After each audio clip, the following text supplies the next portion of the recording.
मित्रांनो, काही माणसांची ओळख त्यांच्या कपड्यांवरून किंवा त्यांच्या राहणीमानावरून होत नाही. त्यांच्या आयुष्यातील संघर्ष आणि त्याग त्यांना खरं मोठं बनवतात. पण ही गोष्ट निकिताला खूप उशिरा समजली. इंजिनियर झालेली, एका मोठ्या IT कंपनीत महिन्याला 90,000 रुपये पगार घेणारी निकिता स्वतःला जगात सर्वात यशस्वी समजत होती. तिच्या नजरेत घर सांभाळणारी तिची सासूबाई अनुराधाताई म्हणजे एक साधी, अशिक्षित आणि जुन्या विचारांची गृहिणी होती. म्हणूनच ती प्रत्येक वेळी त्यांचा खूप अपमान करायची. पण अचानक एके दिवशी तिच्या घरात आलेल्या एका व्यक्तीने अनुराधाताईंना पाहताच आदराने त्यांच्या पाया पडले आणि पुढच्या काही मिनिटात निकिताचा अनेक वर्षांचा अहंकार अक्षरशः तुटून पडला. कारण ज्या स्त्रीला ती अडाणी समजत होती त्या स्त्रीचा भूतकाळ इतका विलक्षण होता की तो ऐकून तिच्या डोळ्यात पश्चातापाशिवाय काहीच उरलं नाही. इंजिनियर झालेली निकिता खूप श्रीमंत कुटुंबातील होती. तिच्या आईवडिलांनी तिला खूप लाडाकोडात वाढवलं होतं. निकिताला स्वतःच्या शिक्षणावर खूप गर्व होता. तिला वाटायचं, मी नोकरी करते, पगार घेते, म्हणजे मी काही घरातील साधी साधी कामं करणाऱ्या मुलींमधली नाही. तिला तिच्या शिक्षणावर, नोकरीवर खूप गर्व होता. निकिता IT कंपनीत काम करत होती. महिना 90,000 रुपये पगार घेऊन स्वतःला खूप स्टँडर्ड समजत होती. शिक्षणानंतर तिच्या वडिलांनी तिचं लग्न अशा एका साध्या कुटुंबामध्ये लावून दिलं होतं. निकिताच्या सासूबाई एकदमच साध्या राहणीमानाच्या होत्या, साध्या विचारांच्या होत्या. त्यामुळे निकिताला वाटायचं त्या काही जास्त शिकलेल्या नाहीत.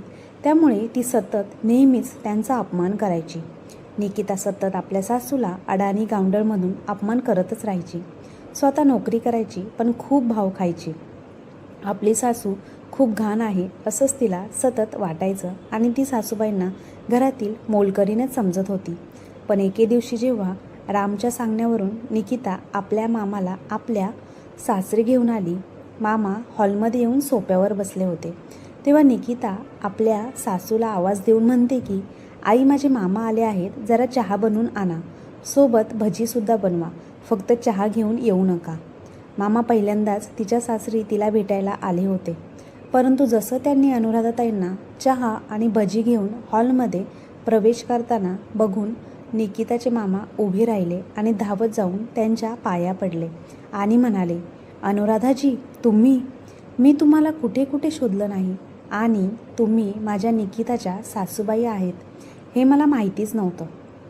निकिता, तू मला का नाही सांगितलं की तुझ्या सासूबाई सब इन्स्पेक्टर अनुराधा चौधरी आहेत? निकिताचं तोंड मामांचं बोलणं ऐकून उघडं ते उघडंच राहिलं आणि ती म्हणाली, मामा, तुम्ही हे काय बोलत आहात? माझी सासू कोणतीही सब इन्स्पेक्टर नाही, तर ती एक साधारण गृहिणी आहे. घरातील सगळी कामं करते आणि त्यांचं जास्त शिक्षणही झालेलं नाही. तुम्हाला त्यांना पाहून असं का वाटतं की त्या सब इन्स्पेक्टर असतील म्हणून? नक्कीच तुमचा काहीतरी गैरसमज झालेला आहे. मामा, या काही सब इन्स्पेक्टर अनुराधा चौधरी नाहीत, या तर एक साधारण हाऊसवाईफ आहेत. तेव्हा मामा ओरडले, नाही निकिता, याच अनुराधाजी आहेत, सब इन्स्पेक्टर अनुराधा. हे ऐकून निकिताच्या पायाखालची जमीनच सरकली. कारण आत्तापर्यंत ती तिच्या सासूला अडाणी, गावंढळ, अशिक्षित समजत होती. पण अनुराधाताईंची कहाणी काहीतरी वेगळीच होती. अनुराधाताई अशी का झाली होती? एवढी साधी का राहत होती? काय होतं त्याच्या पाठीमागचं रहस्य? नक्की बघूया खालील कथेमध्ये. घरात जोरदार लग्नाची तयारी चालू होती. चौधरी कुटुंबात आज एक नवीन सुनेचं आगमन होणार होतं. आज अनुराधाताईंच्या लग्नानंतर आज पहिल्यांदाच त्यांच्या घरामध्ये सनई चौघडे वाजणार होते. त्यांनी त्यांच्याच ओळखीतल्या एका संस्कारी कुटुंबातील मुलगी सून म्हणून घरी ते आणणार होते. अनुराधाताईंचा एकुलता एक मुलगा राम, त्याचं आज निकितासोबत लग्न होणार होतं.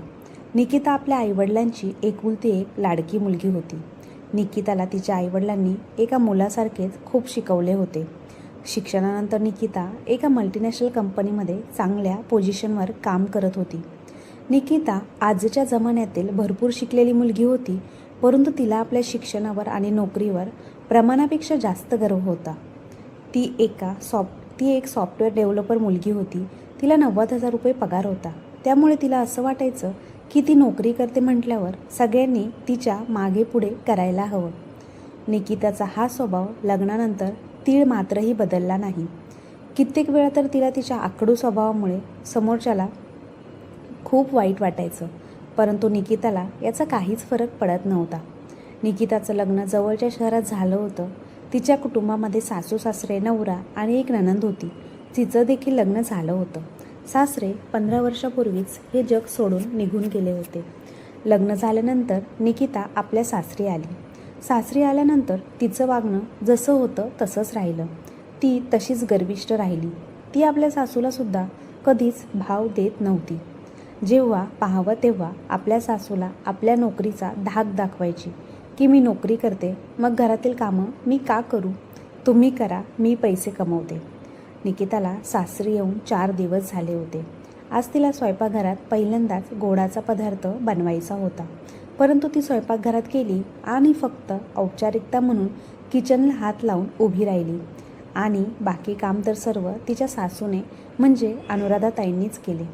सुनेच्या हातून पहिला गोड पदार्थ बनवायचा विधी पार पडला तेव्हा सगळ्या पाहुण्यांसमोर निकिताने आपल्या सासूला साफ सांगितले की घरातल्या कोणत्याच कामाची अपेक्षा माझ्याकडून करायची नाही आणि महत्त्वाचं म्हणजे स्वयंपाकघरातसुद्धा कोणत्याच कामाची अपेक्षा माझ्याकडून तुम्ही कधीच करायची नाही, कारण मी त्या मुलींमध्ये नाही जे लग्नानंतर सासरी येऊन स्वयंपाकघरात भाकरी थापतात. मी आजच्या जमान्यातील शिकलेली मुलगी आहे, नोकरी करते, पैसा कमावते, त्यामुळे मी घरातलं कोणतंच काम करणार नाही. आपली सून पाहुण्यांसमोर हे सर्व बोलते म्हणून अनुराधाताईंनी तिला इशाऱ्याने गप्प राहण्यास सांगितले, कारण अनुराधाताईंना वाटत होतं की आपली सून पाहुण्यांसमोर असं बोलत आहे म्हटल्यावर पाहुणे आपल्याबद्दल काय विचार करतील की मी माझ्या मुलाला कसली बायको शोधली आहे आणि माझ्या सुनेलासुद्धा वाईट साईड बोलतील. त्यामुळे अनुराधाताई निकिताला शांत राहण्याचा इशारा करत होत्या, परंतु निकिता आपल्या सासूचा इशारा पाहून अजूनच भडकली आणि म्हणाली, तुम्ही समजू नका की मी तुमच्या इशाऱ्यावर नाचेल. मी आजच्या जमान्यातील सून आहे, सासूच्या इशाऱ्यावर नाचणारी सून नाही. त्यामुळे मला आपल्या इशाऱ्यावर नाचण्याचा तर अजिबात प्रयत्न करू नका. निकिताचे असे बोलणे घरातील सगळे पाहुणे ऐकत होते. आत्या, मामा, मावशी सगळेच तिचं तोंड पाहू लागले की अनुराधाताई तर काहीच बोलले नाही आणि ही नवीन सून आपल्या सासूला कशाप्रकारे ओरडत आहे आणि बोलत आहे. आपल्या सुनेचे बोलणे ऐकून अनुराधाताईंनासुद्धा खूप वाईट वाटले, परंतु त्या विषय बदलत म्हणाल्या, चला स्वयंपाकघरातला विधी झाला आहे, आता गाजराचा हलवा खाऊन घ्या. शेवटी माझी नवीन सुनबाईंनी सगळ्यांसाठी हलवा बनवला आहे, तेव्हा सगळ्यांनी पहिल्यांदा आपले तोंड गोड करा आणि माझ्या सुनबाईला भरपूर आशीर्वाद द्या.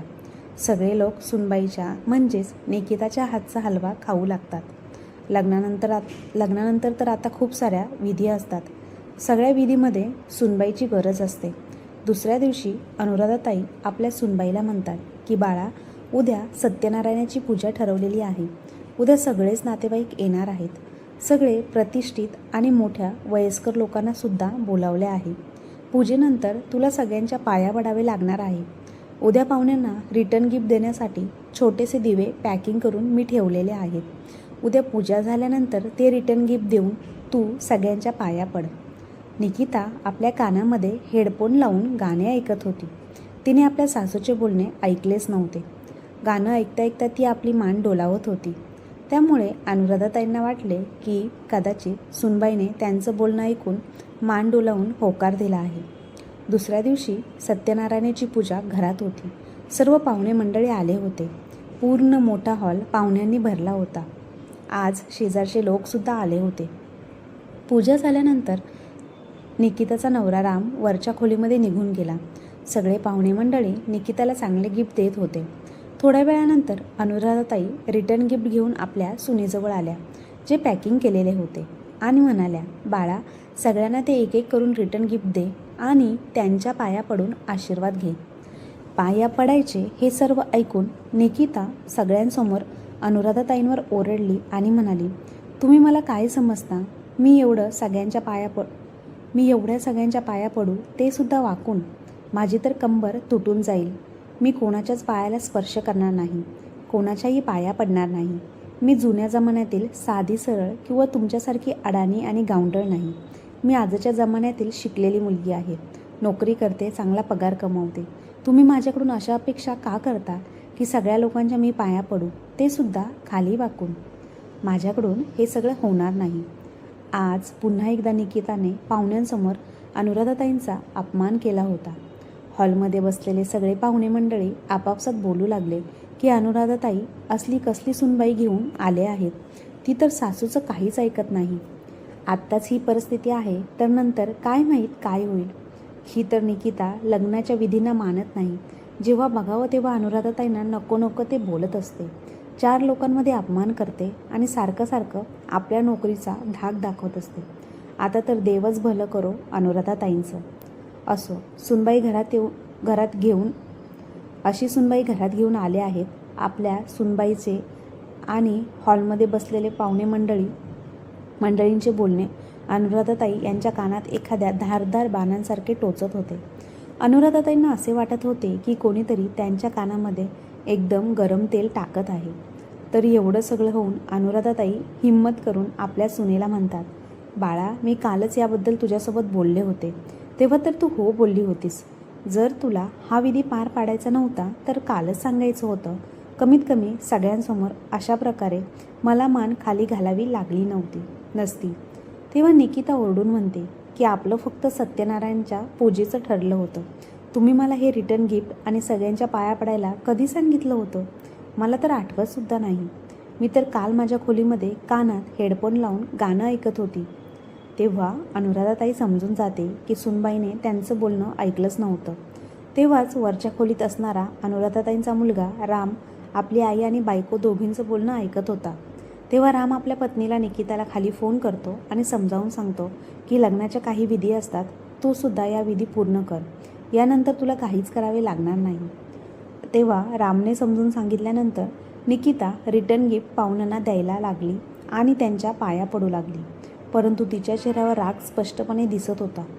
या सगळ्या विधी पार पाडल्यानंतर सगळे लोक आपापल्या घरी निघून गेले. सगळे लोक गेल्यानंतर निकिता अनुराधाताईंवर चिडते आणि रागात म्हणते की आई, तुम्ही मला स्वतःसारखे बनवण्याचा प्रयत्न अजिबात करू नका. माझ्या आईवडिलांची मी एकुलती एक मुलगी आहे. खूप लाडाखोडात वाढलेली आहे. आजपर्यंत कधीच कोणाच्या मी पाया पडलेली नाही. आज तर तुम्ही मला इतक्या साऱ्या लोकांच्या पाया पडायला लावलं. माझी कंबर आता तुटून गेली आहे. माझ्या कमरेत खूप वेदना होत आहे. बरं झालं माझे आईबाबा नव्हते. माझं लग्न झाल्यावर दादासोबत अमेरिकेला गेले, नाहीतर आज ते आपल्या मुलीचे एवढे हाल झालेले पाहून नक्कीच तुम्हाला त्यांनी खूप ऐकवलं असतं. आज तर तुम्ही तुमच्या रूढी परंपरेच्या नावाखाली आपली चाल खेळली. पण यापुढे माझ्यावर कसलाच दबाव टाकण्याचा प्रयत्न करायचा नाही. एकतर तुम्ही अडाणी गावंढळ असलेल्या रूढी परंपरा मानणारच, परंतु मी या लग्नाच्या विधींना मानत नाही. अनुराधाताई आपल्या सुनबाईला समजवण्याचा खूप प्रयत्न करतात की बाळा, असं नसतं.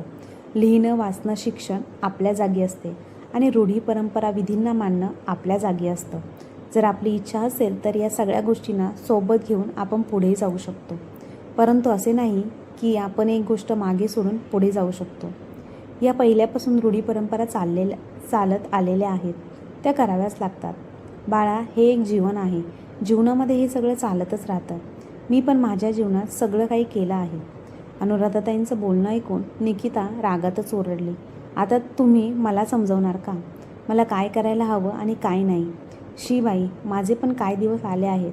एक अडाणी गावंढळ बाई सासूबाई मला ज्ञान देत आहे, मला लेक्चर देत आहे. पप्पांनी फक्त मुलगा शिकलेला पाहिला आणि एका महिन्यातच माझं लग्न लावून दिलं. मला जर माहिती असतं ना माझी सासू एवढी गावंढळ आहे आणि रूढी परंपरा मानणारी आहे तर मी लग्नच केलं नसतं. एवढं बोलून निकिता पाय आपटत आपल्या खोलीत निघून गेली. अनुराधाताईंना आपल्या सुनेचं असं वागणं अजिबात आवडलं नव्हतं. त्यांना जर माहीत असतं निकिता एवढी आकडू आणि गर्विष्ठ मुलगी आहे तर त्यांनी तिला सून म्हणून घरी आणलेच नसते. चांगल्या नोकरीवर आहे, स्वतःच्या पायावर उभी आहे आणि दिसायलाही सुंदर छान आहे. महत्त्वाचं म्हणजे रामलाही पसंत पडली. म्हणून तिच्या भावाला अमेरिकेत जायचं होतं, म्हणूनच महिन्याभरात लग्न करून घेतले. घरात सून आल्यानंतर अनुराधाताईंचं घरातलं काम सुटलं नव्हतं. कारण सुनबाईने तर नोकरीच्या नावाखाली घरातलं कोणतंच काम करणार नाही असा नकार तिने दिला होता. निकिता म्हणाली होती की तुम्ही घरीच बसलेले असता, तुम्हीच घर संसार सगळं सांभाळा, मी नोकरी करते, मला हे सगळं सांभाळणं होणार नाही. एक दिवस निकिता ऑफिससाठी निघाली, परंतु गडबडीत ऑफिसची एक महत्त्वाची फाईल डायनिंग टेबलवर विसरली. अनुराधाताई जेव्हा आपले स्वयंपाकघरातील काम पूर्ण करून बाहेर आल्या, तेव्हा त्यांनी बघितलं की डायनिंग टेबलवर एक फाईल पडलेली आहे. ती फाईल बघून अनुराधाताई फाईल ओपन करून पाहू लागतात. तेव्हा गडबडीत निकिता घरात येते आणि आपल्या फाईलला सासूबाईंच्या हातात पाहून ओरडते आणि म्हणते, तुम्ही माझ्या फाईलला ओपन करून काय करत होता? मला तर वाटते तुम्हाला लिहायला वाचायला देखील येत नाही. तुम्हाला माझ्या फाईलमध्ये काय लिहिले आहे हे तरी समजेल का? तुम्ही तर अडाणी आहात. जर थोडंफार शिकलेला असाल तर मराठी वाचता येईल, पण इंग्लिशमध्ये तर तुम्हाला वाचताही येणार नाही. निकिताचे बोलणे अनुराधाताईंच्या हृदयावर हजारो वार करत होते. आज त्यांचं मन करत होतं की आपल्या सुनेला सांगावं की ते अडाणी गावंढळ नाही. त्यांचंसुद्धा शिक्षण झालेलं आहे. त्यासुद्धा नोकरी करत होत्या मोठ्या पोस्टवर. अनुराधाताई काही बोलणार होत्या की निकिता फाईल सासूबाईंच्या हातातून हिसकावून पुन्हा घरातून बाहेर निघून गेली तिच्या ऑफिसला. आज पुन्हा एकदा अनुराधाताई बोलता बोलता शांत झाल्या होत्या. एक दिवस निकिताच्या मामाचा तिला फोन आला आणि म्हणाले की निकिता, मी तुझ्या शहरात आलो आहे आणि तुला भेटायचे आहे. कारण ते मामा लग्नाला येऊ शकले नव्हते. निकिता आपल्या मामाला भेटण्यासाठी खूप खुश झाली होती, परंतु मामाला निकिताने सांगितले की घरी येऊ नका, आपण एका रेस्टॉरंटमध्ये भेटूया. घरी आल्यावर मामा आपल्या अडाणी गावंढळ सासूला भेटतील, त्यामुळे निकिताला खूप लाज वाटेल. आपली सासू गावंढळ आहे हे सांगायला तिला खूप लाज वाटत होती. त्यामुळे ती आपल्या मामाला घरी नाही तर रेस्टॉरंटमध्ये बोलावत होती. ती ऑफिसमधून मामाला भेटण्यासाठी रेस्टॉरंटमध्ये गेली. मामा भेटल्यानंतर गप्पा मारता मारता मामाने सांगितले की त्यांचं या शहरात गेल्या 15 वर्षापासूनचा जुना संबंध आहे. 15 वर्षापूर्वी ते या शहरात आले होते, तेव्हा त्यावेळी या शहरात एक निर्भीड आणि शूरवीर बहादूर अशी एक सब इन्स्पेक्टर होती. पूर्ण एरियात तिचा दबदबा होता. आजूबाजूचे लोक त्यांच्या नावाने घाबरत होते. ती खूपच इमानदार आणि शूरवीर सब इन्स्पेक्टर होती. निकिता आपल्या मामांचं बोलणं खूप उत्सुकतेने ऐकत होती आणि तिला असं वाटत होतं की त्या सब इन्स्पेक्टरबद्दल मामांकडून अजून काही जाणून घ्यावं. ती मामाला म्हणते की मामा, तुम्ही त्या सब इन्स्पेक्टर लेडीला भेटले होते का? तुम्ही त्यांना कसं काय ओळखता? तेव्हा मामा म्हणाले, हो, मी त्यांना भेटलो होतो आणि खरंच माझ्यासुद्धा लक्षात आहे की जेव्हा मी या शहराच्या हायवेजवळून जात होतो तेव्हा हायवेजवळ 3-4 लोक बसले होते. मला रस्ता समजत नव्हता, त्यामुळे रस्ता विचारण्यासाठी माझी कार थांबली. तेव्हा ते 4 जण माझ्या कारजवळ आले आणि कारच्या काचेला खाली घेण्यासाठी त्यांनी सांगितलं. जसे मी कारची काच खाली घेतली तसं त्यांनी दरवाजा आतून खोलला आणि आत येऊन बसले. माझ्या मानेवर सुरी ठेवली. म्हणाले, जितके पैसे आणि किमती सामान असेल ते आम्हाला देऊन टाका. या गाडीची चावीसुद्धा काढून आम्हाला देऊन टाका. मी खूप घाबरलो होतो आणि या भीतीमुळे मी सर्व काही त्यांना देऊन टाकले. ते माझा फोन घ्यायला विसरले आणि मला रस्त्यावर फेकून माझी कार घेऊन पळून गेले. रस्त्यावर फेकून दिल्यामुळे माझ्या डोक्याला खूप मोठी जखम झाली होती. मला जबर मार लागला होता. तेव्हा खूप सारं रक्तसुद्धा व्हायला गेलं होतं. त्यामुळे मी बेशुद्ध होऊन खाली पडलो होतो. माझा हात आणि पायसुद्धा फ्रॅक्चर झाला होता. तेव्हा मी आजूबाजूला बघितले. माझ्या आसपास कोणी नव्हतं. जसा जसा माझा हात माझ्या खिशात गेला, माझ्या लक्षात आले की फोन माझ्याजवळ आहे. पटकन मी जवळच्या पोलीस स्टेशनला फोन लावला, कारण समोरच आपत्कालीन मदत म्हणून पोलिसांचा नंबर होता. पोलीस स्टेशन खूप जवळ होते. त्या पोलीस स्टेशनमध्ये त्यावेळी अनुराधा चौधरी सब इन्स्पेक्टर होत्या. त्या आपल्या 2 पोलिसांसोबत 10 मिनिटातच माझ्याजवळ पोचल्या. मी त्या सब इन्स्पेक्टरला पाहून खूप आश्चर्यचकित झालो, कारण ती खूपच शूरवीर बहादूर पोलीस होती. मला त्या चौघांचा संपूर्ण वृत्तांत विचारल्यानंतर त्यांनी मला त्यांच्या गाडीत बसवले आणि त्या चौघांच्या गाडीचा पाठलाग करायला लागले. पुढे दूर गेल्यानंतर त्यांनी त्या चौघांच्या गाडीच्या चाकावर फायरिंग केली आणि त्यांची गाडी पंक्चर केली. त्या चौघांनी पळण्याचा खूप प्रयत्न केला, पण अनुराधाजींनी त्या चौघांना पकडून जेलमध्ये टाकले आणि माझं सर्व काही मौल्यवान सामान मला परत मिळवून दिले. मला हॉस्पिटलमध्ये ॲडमिट केले. मी अनुराधाजींचे मनापासून आभार मानले आणि आज या घटनेला 15 वर्ष झाली आहेत. पण निकिता, जेव्हा कधी आम्ही या शहरात येतो ती घटना जशीच्या तशी माझ्या डोळ्यासमोरून जाते आणि पुन्हा पुन्हा माझे मन अनुराधाताईंना भेटण्यासाठी आतुर होतं. मामांचं बोलणं ऐकल्यानंतर निकिता उत्सुकतेने विचारायला लागली, मामा, त्यानंतर तुम्ही त्यांना कधी भेटले का? तेव्हा मामा म्हणाले, नाही बाळा, मी ठीक झाल्यानंतर मी माझी पत्नी आणि मुलासोबत पोलीस स्टेशनमध्ये अनुराधाजींना धन्यवाद करायला गेलो होतो की तुमच्यामुळे मी वाचलो, माझ्या मौल्यवान वस्तू परत मिळाल्या. तुम्ही वेळेवर मला हॉस्पिटलमध्ये पोहोचवले नसते तर माहीत नाही माझं काय झालं असतं. परंतु पोलीस स्टेशनमध्ये पोचल्यानंतर कळलं की सब इन्स्पेक्टर अनुराधाजी 2 दिवसा अगोदरच त्यांनी राजीनामा दिला आहे. बहुतेक त्यांना काहीतरी पर्सनल प्रॉब्लेम झाला होता घरी, त्यामुळे त्यांनी राजीनामा दिला होता. मी त्यांना कितीतरी ठिकाणी शोधण्याचा प्रयत्न केला, परंतु त्या मला कुठेच भेटल्या नाही. पोलिसांनी त्यांच्या घराचा पत्ता विचारला होता, पण त्यांनी घर बदलले होते आणि त्यांचा पत्ता कोणालाच माहीत नव्हता. मी शोधण्याचा खूप प्रयत्न केला, पण त्या मला भेटल्या नाहीत, म्हणून मी निघून गेलो. निकिता आपल्या मामाचं बोलणं ऐकून आश्चर्यचकित होत होती आणि तिचं मन अनुराधाजींना भेटण्यासाठी आतुर होत होतं. एकदा तिच्या मनात हे सुद्धा आलं की तिच्या सासूचं नावसुद्धा अनुराधा आहे. मग ती सब इन्स्पेक्टर तिची सासू तर नाही ना? परंतु ती पुन्हा विचार करते की नाही, माझी सासू तर अडाणी गावंढळ आहे, ती कशी काय सब इन्स्पेक्टर होऊ शकते? ती तर पूर्ण दिवस घरातल्या कामात आणि स्वयंपाकघरात असते. जर मी तिला काही बोलले तर पलटून मला काही उत्तरसुद्धा देत नाही. ती तर खूप साधी आहे. पण मामा तर म्हणत होते की ती इन्स्पेक्टर खूपच निर्भीड आणि शूरवीर होती. माझी सासू तर मला बिलकुल शूरवीर आणि बहादूर वाटत नाही. त्यामुळे माझी सासू ती अनुराधा चौधरी होऊच शकत नाही. हा माझ्या मनाचा एक भ्रम आहे आणि या जगात एकच अनुराधा नाही, खूप साऱ्या आहेत. थोड्या वेळानंतर तिथे रामसुद्धा आला आणि मामाला म्हणाला की सॉरी, मला यायला उशीर झाला. ऑफिसमधून महत्त्वाचा फोन आला होता, त्यामुळे मला यायला उशीर झाला. त्यामुळे तुमच्या दोघांच्या गप्पा मी ऐकू शकलो नाही. पण मामा, तुम्ही इथपर्यंत आला आहात तर एकदा घरीसुद्धा चला. घरी येऊन माझ्या आईला पण भेटून जा. तुम्ही इथूनच माघारी जाऊ शकत नाही. तुम्ही आमच्या लग्नालासुद्धा आले नाहीत, त्यामुळे आत्ता तुम्हाला आमच्या घरी यावंच लागेल. राम निकिताच्या मामाला खूप आग्रह करतो, परंतु इकडे निकिताची अजिबात मन नव्हते की आपल्या मामांना आपल्या घरी घेऊन यावं आणि त्यांनी आपल्या अडाणी गावंढळ सासूला भेटावं. तिला तर फक्त जास्त शिकलेल्या माणसांना भेटणं, त्यांच्यासोबत गप्पा मारणं आणि आपल्या स्टेटसच्या लोकांना भेटणं पसंत होतं. निकिताला आपली सासू साधी गावंढळ आहे असं वाटत होतं आणि ती घरातील मोलकरीणच आहे असं ती समजत होती. रामच्या सांगण्यावरून निकिता आपल्या मामाला आपल्या सासरी घेऊन आली आणि सासरी घेऊन आल्यानंतर मामा हॉलमध्ये येऊन सोफ्यावर बसले होते. निकिता आपल्या सासूला आवाज देऊन म्हणते की आई, माझे मामा आले आहेत, जरा चहा बनवून आणा आणि सोबत भजीसुद्धा बनवून घेऊन या. फक्त चहा घेऊन येऊ नका. अनुराधाताई चहा आणि भजी घेऊन हॉलमध्ये प्रवेश करतात आणि जसं त्या प्रवेश करतात त्यांना बघून निकिताचे मामा उभे राहिले आणि धावत जाऊन त्यांच्या पाया पडले आणि म्हणाले, अनुराधाजी,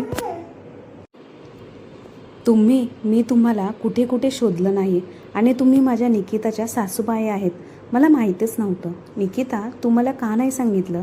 तुझ्या सासूबाई सब इन्स्पेक्टर अनुराधा चौधरी आहेत. मी तुला जे मगाशी स्टोरी सांगितली त्याच अनुराधाजी आहेत ह्या. हे ऐकून निकिताचं तोंड उघडच राहिलं आणि ती म्हणाली, मामा, तुम्ही हे काय बोलत आहात? माझी सासूबाई कोणतीही सब इन्स्पेक्टर नाही. त्या तर साध्याच गृहिणी आहेत. घरातील सगळं कामं करतात आणि तुम्हाला त्यांना पाहून असं का वाटत आहे की त्या सब इन्स्पेक्टर असतील म्हणून? नक्कीच तुम्हाला काहीतरी गैरसमज झाला आहे. मामा, या काही सब इन्स्पेक्टर अनुराधा चौधरी नाहीत. या तर एक साधारण हाऊसवाईफ आहेत. तेव्हा मामा ओरडले, नाही निकिता, या त्या अनुराधाजी आहेत सब इन्स्पेक्टर. मला त्यांचा चेहरा खूप चांगल्या प्रकारे लक्षात आहे. अनुराधाताई चहा आणि भजीची प्लेट डायनिंग टेबलवर ठेवतात आणि म्हणतात, हो, मी सब इन्स्पेक्टर अनुराधा चौधरी आहे. तुम्ही मला बरोबर ओळखलात. आपल्या सासूच्या तोंडून इन्स्पेक्टर अनुराधा ऐकून निकिताची तर शुद्धच सरपली. तिला समजतच नव्हते की हे काय होत आहे. तिची सासू सब इन्स्पेक्टर होती, जी त्यांना ती मागच्या 4 महिन्यापासून अडाणी गावंढळ समजत होती. कधी प्रतिउत्तर त्यांच्या सासूने तिच्याबद्दल कधी काढलं नव्हतं. त्या आपल्या काळी सब इन्स्पेक्टर होत्या. मी त्यांचा किती वेळा अडाणी गावंढळ बोलून अपमान केला, कितीतरी वेळा माझ्या नोकरीचा गर्व दाखवला आणि मला माहिती नव्हते की माझी सासूबाई सब इन्स्पेक्टर होती. त्यासुद्धा नोकरी करत होत्या. तेव्हा निकिताचे मामा म्हणतात, कदाचित तुम्ही मला ओळखलं नसेल, पण मी तुम्हाला चांगल्या प्रकारे ओळखतो. तुम्हाला आठवते का, तुम्ही एकदा रात्री मला चोरांपासून वाचवले होते आणि हॉस्पिटलमध्ये ॲडमिट केले होते. जर तुम्ही मला वेळेवर हॉस्पिटलमध्ये नेलं नसतं तर मला खूप रक्त गेल्यामुळे माझा मृत्यूसुद्धा होऊ शकला असता. मी ठीक झाल्यानंतर हॉस्पिटलमधून घरी आल्यानंतर माझ्या फॅमिलीसोबत पोलीस स्टेशनमध्ये येऊन तुम्हाला भेटण्यासाठी आलो होतो. तुमचे आभार धन्यवाद द्यायचे होते आम्हाला, परंतु तुम्ही आम्हाला भेटलेच नाहीत. तिथल्या पोलिसांनी सांगितलं की तुम्ही राजीनामा दिलाय. त्यामुळे तुम्ही आम्हाला तिथे भेटला नाही. मॅडम, तुम्ही राजीनामा का दिला होता? आता तर निकिताचे हृदय जोरजोरात धडधड करू लागायला लागले होते. ती हे जाणून घेण्यासाठी उत्सुक होती की खरंच तिची सासूबाई सब इन्स्पेक्टर होती. फक्त ती ऐकत होती आणि जर तिच्या सासूबाई त्यावेळेस सब इन्स्पेक्टर होत्या तर त्यावेळेस त्यांनी राजीनामा का दिला होता? तेव्हा अनुराधाताई सांगू लागतात की तुम्हाला वाचवल्यानंतर 2 दिवसात माझ्या पतीचा ॲक्सिडेंट झाला होता, ज्यामध्ये त्यांचा मृत्यू झाला. घरात माझी 2 छोटी छोटी मुलं होती. सोबत माझी वृद्ध सासूबाईसुद्धा होत्या. त्यांची तब्येत खूपच खराब झाली होती. त्यांची काळजी घेण्यासाठी कोणाला तरी एकाला घरी राहणं खूप गरजेचं होतं. जेव्हा माझे पती होते तेव्हा ते घरातल्या जबाबदाऱ्या खूप चांगल्या प्रकारे सांभाळत होते आणि नेहमी माझी साथ देत असायचे. त्यांनी असा कधीच विचार केला नाही की मी नोकरी करते आणि ते घर सांभाळतात, आणि तसं मी घर सांभाळण्यास माझ्या पतीची साथ पूर्ण प्रकारे देत होते. ड्युटीवर जाण्याअगोदर घरातील सगळे कामे करून मी जात होते. सासूबाईंच्या गोळ्या औषधं काढून टेबलवर ठेवून यायची. मुलांचं टिफिन तयार करून जात होती आणि संध्याकाळी जेव्हा ड्युटीवरून घरी यायची तेव्हा फ्रेश होऊन सगळ्यांसाठी चहा, नाश्ता आणि जेवण बनवत होती. कधीच कोणत्या कामासाठी मी माझ्या पतीला किंवा सासूला तक्रार केली नाही. मी माझ्या घरातील मुलांना आणि माझ्या नोकरीला खूप चांगल्या प्रकारे सांभाळलं होतं. परंतु माझ्या पतीच्या मृत्यूनंतर मला एकटीला हे सर्व काही सांभाळणं जमत नव्हतं. मी माझ्या मुलांसाठी मग नोकरी सोडली. पेन्शनचे पैसे येत होते त्यानेच माझ्या मुलांचं शिक्षण झाले आणि घर खर्च चालू होता. मुलांच्या शिक्षणासाठी मी माझं मोठं घर विकलं आणि मुलांना आणि सासूबाईंना घेऊन भाड्याने राहू लागले. नोकरीला सोडणं माझी मजबुरी होती, त्यामुळे मी नोकरी सोडली.